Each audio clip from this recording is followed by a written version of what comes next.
Hello, hello. Hi, what's up? Hi.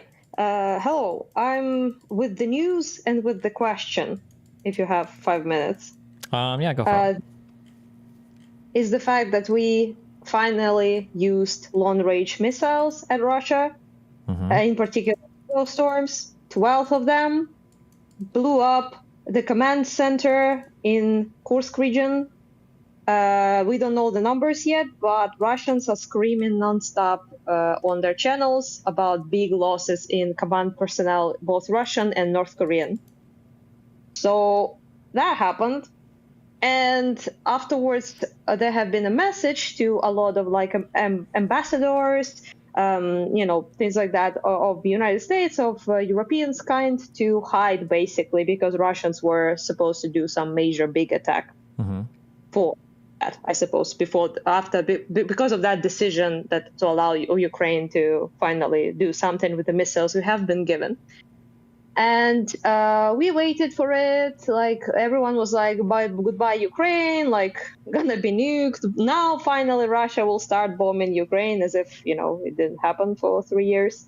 And all of that, like all the Russia propaganda people, the Hinkles and all of that. And we kind of like were very chill, just, expecting a regular mass strike, like with like 100 missiles or so, like they do. It wasn't that. It was much smaller, but they did use new missile that they never used called Rubesh, apparently, which is a huge ass missile never before used, and they dropped it on Dnipro city. Yeah.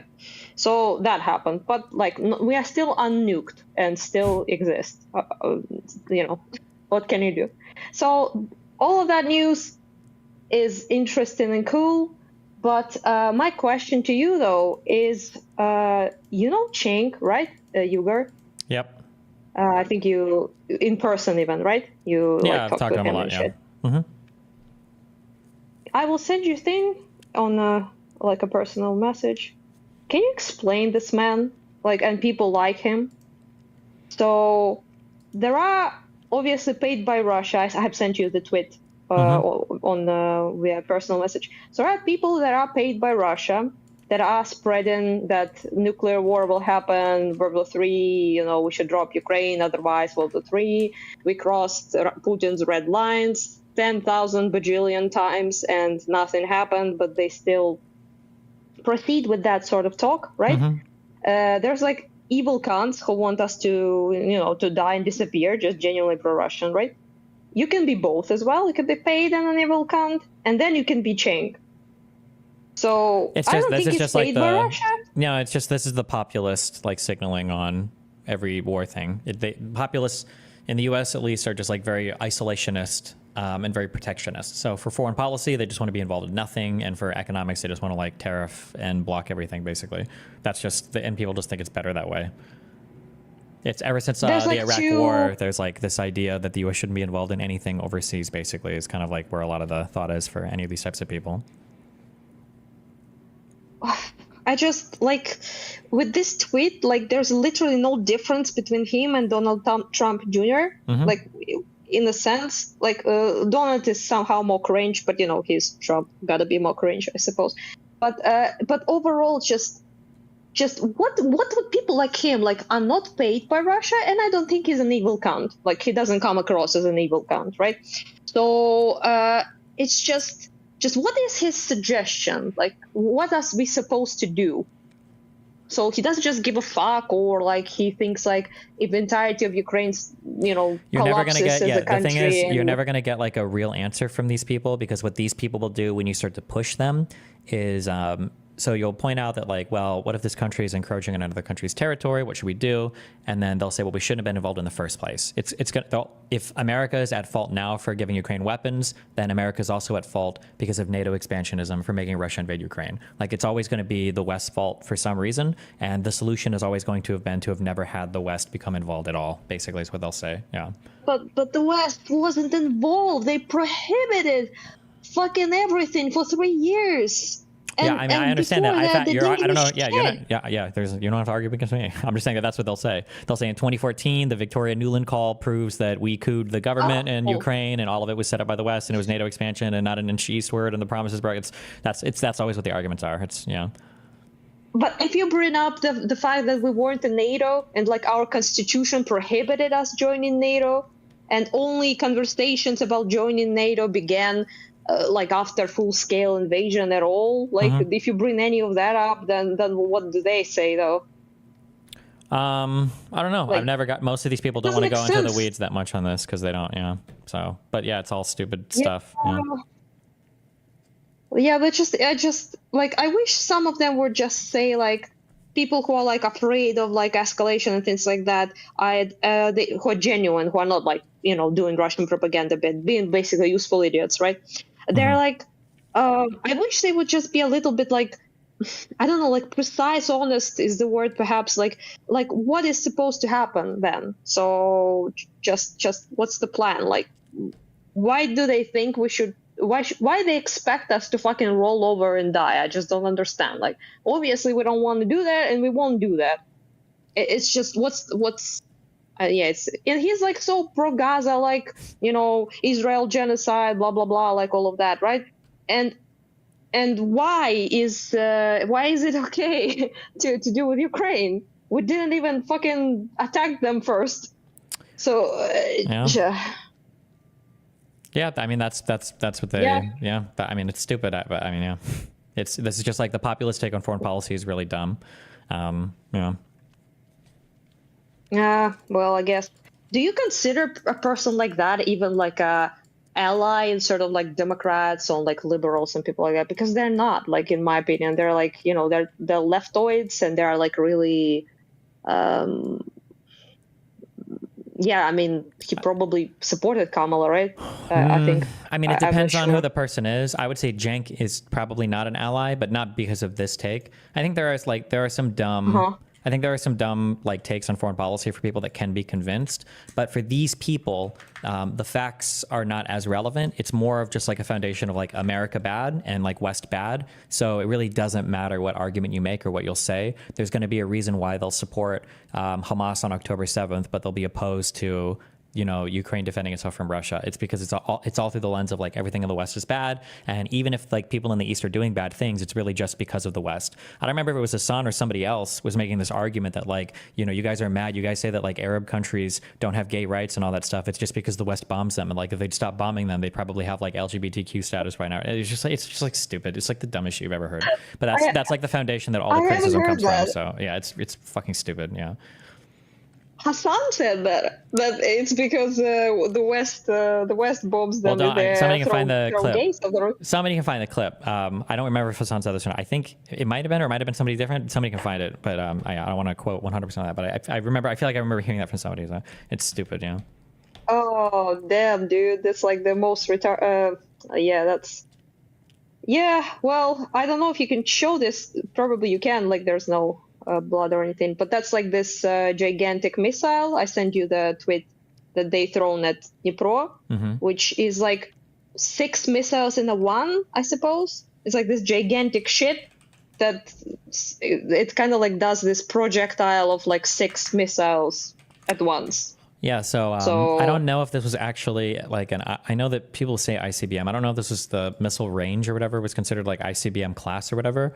But that's true. Yeah. I don't know if it was or wasn't. It might be intermediate or whatever. But the some missiles that are, especially ones that you would want to carry like nuclear weapons or whatever, they'll have these warheads that like before they actually impact, they'll split, and then a whole bunch will come off, and it makes it harder to intercept because obviously you've got multiple. This is it. Yeah. Yeah. Yeah, this is it. And they haven't used that one before. They did use the ones that you can attach nuclear shit to, for example, Kinjal. They've thrown a lot of those. Yeah. They're super ballistic, supersonic missiles, but there's just no nuclear shit there. They just throw them this way. But this one is new. And people in Ukraine said that it's Intercontinental Ballistic Missile. And there was like a lot of people in Europe as well who said so, but the US said it's not. and they like kind of denied it, and they say it doesn't qualify as an intercontinental ballistic missile for some like very complicated shit. Like I'm not going to make any claims because I personally don't know like if does it qualify or does it not qualify. Like, but there is an interesting thing though that for some reason this time around, like this wasn't even the biggest bombing at all, like not even close to the biggest one, but they somehow knew about this particular missile being dropped in advance, in like almost 15 hours before it happened. So this is kind of strange because there is supposed to be that rule that if a country throws intercontinental ballistic missile, it has to make it known in advance. So people say that they warned American embassy, obviously, because they told their personnel to go away, don't work this day. And it's kind of strange. If it's not an intercontinental missile, then how the fuck they were... I don't know, like I'm not sure, to be honest with you. At first I was mad because I thought it would... If I have to guess, when you're shooting, so a ballistic missile, I think ballistic, means it's not guided once it's been launched, basically. So if you're shooting like these long range, like ballistic missiles with these like vehicles, especially for like, these are called MIRVs. So multiple independent reentry vehicles with like the warheads that split, because it's so hard to target these. If you're Russia and you're trying not to actually like incur the wrath of the rest of the world, if you know you're going to be shooting at a city, but you can't guarantee how accurate the shot will be, then you might reach out ahead of time to let like Americans or other people in embassies know like, hey, you guys might want to leave here. Because if they were to do an attack like this, they couldn't guarantee the accuracy, and like 17 Americans in an embassy end up dead. That becomes like a way more insane thing for Russia to deal with. So that'd be my guess. Yeah, but the Ukrainian civilians being killed is fine, right? But yeah, that's normal. Yeah, I mean, it's fucked up, but I mean, that would be the thought process, right? Yeah, I understand what you mean. Yeah, that makes sense. Yeah, I was mad at first, to be honest. I was like, fuck, they're denying the, that it happened, because they denied, for example, that North Koreans entered the war for a long time, and they did. It was true, right? Our report said so, South Korean reports, intelligence said so, and I was like, it's this thing again, like America denying because they don't want to do anything about it, right? And then I was like, oh, maybe not. Maybe this time it's just technicality and it doesn't really qualify as intercontinental. Well, so yeah, that's not the point. But I'm not really happy about this thing. Obviously, we got used to COBs, which are guided bombs that they throw from planes quite a bit. And it took a while to get used to those. And now we will take a while to get used to these ones as well, I suppose. A friend of mine from Dnipro, the city that it was used on, said that it was like so fucking loud that he like thought that they were like unironically nuked. Yeah. Yeah, there were a lot of people typing a lot of crazy missiles at the same time. Yeah. He was like a little bit spooked, to say the least. But then, I kind of expect it to be dropped on us anytime soon, because, Kharkiv, it's a classic. You gotta bomb Kharkiv. But usually in the morning, though, so maybe in 5 or 7 in the morning or something like that. Well, Jesus, stay safe at least, yeah. How exactly? It like takes 3 minutes to get here, so like you can't really go anywhere pretty much. Yeah, I have a feeling that my corridor would not protect me from this missile. It's a hunch though. Yeah. Well, anyhow, yeah, thanks for the Cenk thing, because I'm just genuinely like looking at his stuff. I'm just like, what is this guy? Like he doesn't give me the vibes of Russian sellout, he doesn't give me the evil count. So what is Cenk? So yeah, apparently just a left-wing populist guy. Yeah, all of them are going to be like that. All the anti-establishment guys are going to have the same takes on that. So yeah. Oh, last thing. What do you think about like Biden giving this like permission so quickly when it became clear that Trump is, going to be into power? And yeah, what's your thoughts? I mean, I feel like all of my thoughts about enabling more Ukrainian firepower, all of them are going to be like double-edged. It'll be like, oh, this is good, but like, why didn't this happen so much earlier? Or oh, this is good, but what needed to change for this to be enabled? So yeah. All right. Literally me. I'm not gonna lie, I should be grateful, and I am. I was very happy when we blew up that command center, but as were other people. But it sounds ungrateful, and I know that. But I literally, like, I nearly fucking vomited when I saw this permission because it grieved me so much, because it took so much time, right? And so many people died, and so many cities were destroyed. About 6, right? Cities completely ruined. And it's not that it would stop every bombing, obviously not, right? But it would have helped quite a bit, especially with the Cub problem and glide bomb problem. And I was grieved. Also, you have to be like a straight up retard not to understand that they could have made this decision literally years ago, like a year or two ago. Yeah. Just they didn't do it because of the election, I believe. That's my opinion. I don't know if it's yours or anything, but I think Maybe, they didn't want to push away like so many isolationist people. Like Americans is like not particularly like interested in the Ukraine stuff, obviously, and a lot of people in the left, on the left, are very isolationist and don't want to help Ukraine at all. Think it's low NATO, no change types, basically, right? And but they lost the election anyway. So yeah, I guess we'll see what happens. Yeah. Well, yeah, at least we got that permission. I should look at the positive, I guess, before Trump, sinks the boat. Hopefully, yeah. Hopefully it doesn't. But good luck. Stay safe. Yeah. Bye bye. Yeah. Bye bye. Bye.